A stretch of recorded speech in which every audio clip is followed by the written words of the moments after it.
Alright guys, today we'll be doing a deep dive into the Occultist. This guide should be great for new and experienced players alike. We're going to explore where to find the Occultist, what the Occultist does, and how to maximize their potential.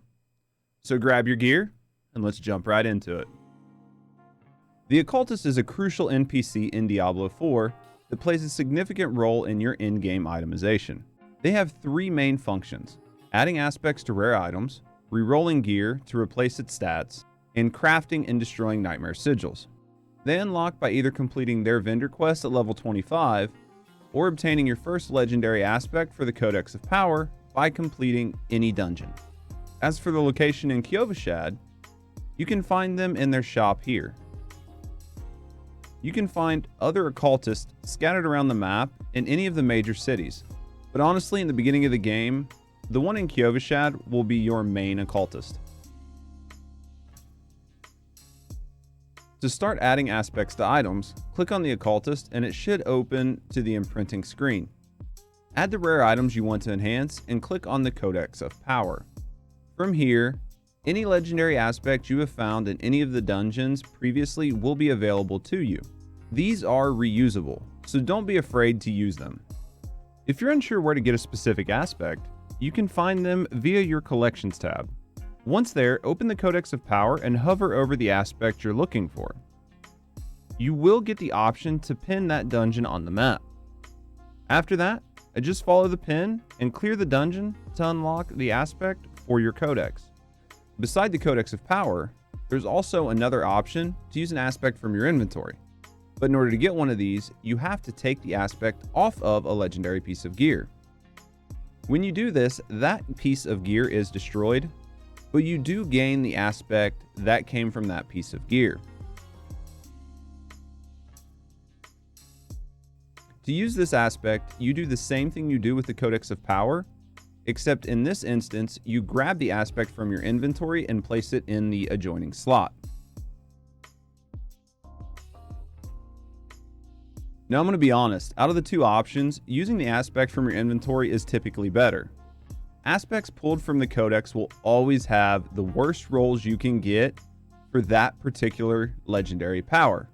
However, aspects pulled directly from legendaries can and typically usually do go a lot higher.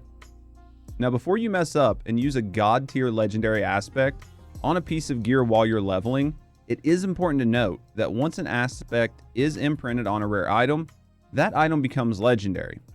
Not only that, the aspect cannot be removed from that piece of gear. It's easy to tell if an item has been created rather than found by the note stating imprinted on the item. So be cautious with your choices and plan out your itemization strategy very carefully. Rerolling gear is something that is very important for min-maxing later in the game. What rerolling does is it allows you to replace an undesirable stat on a piece of equipment with one that may better synergize with your build. To reroll an item, select the enchantment tab at the occultist. Once here, place the item that you want to have a stat rerolled on in the top box. After that, you'll see a list of stats on that particular item, and you get to choose which stat you wish to reroll. Be very careful in choosing, as this process only allows you to reroll a single stat.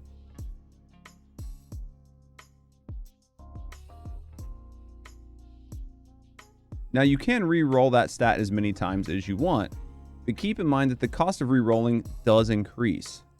So it is best to save this process for when you've reached the end game, so you don't burn resources on gear that you will replace quite quickly.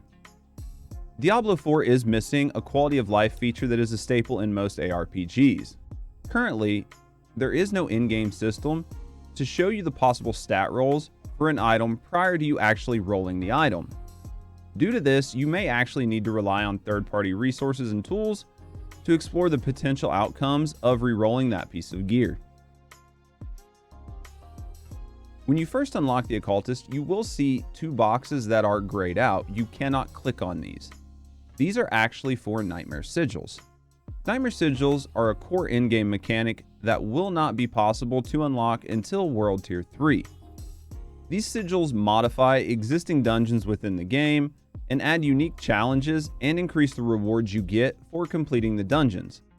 The easiest way to obtain your first Nightmare Sigil is by completing Tree of Whispers favors at World Tier 3. While there is no guarantee of getting a Nightmare Sigil, if you persist and keep opening packages, one will finally drop for you. Now that you have a Nightmare Sigil, it's time to start pounding those Nightmare dungeons. While grinding these dungeons, there is a chance that a higher level Nightmare Sigil will drop. These can happen at any time during the run, so be sure to keep your eyes open.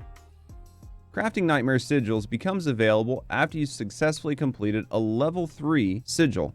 This feature will allow you to craft new Nightmare Sigils within a specific tier range. The exact tier and effects are randomly generated. So unfortunately, you may create a sigil only to turn around and scrap it because it is just a bad roll. Another tab that opens up is the ability to destroy Nightmare Sigils. So if you find yourself burdened with too many unwanted Nightmare Sigils, you can break these down into Nightmare Sigil dust. This will help you clear up inventory space and allows you to get rid of sigils with very unfavorable effects, such as resource burn, death on explosions, or shadow blights that chase you and then prevent you from attacking. And there you have it. Everything you need to know about the Occultist in Diablo 4. Remember, the Occultist is an NPC that you will be spending a lot of time with during the late game, as aspects play a crucial role in your in-game itemization. I hope you found this guide helpful in breaking down everything there is to know about the Occultist in Diablo 4. If you've enjoyed the content, please consider checking out our backlog of Diablo 4 guides and updates. And as always, have a great day.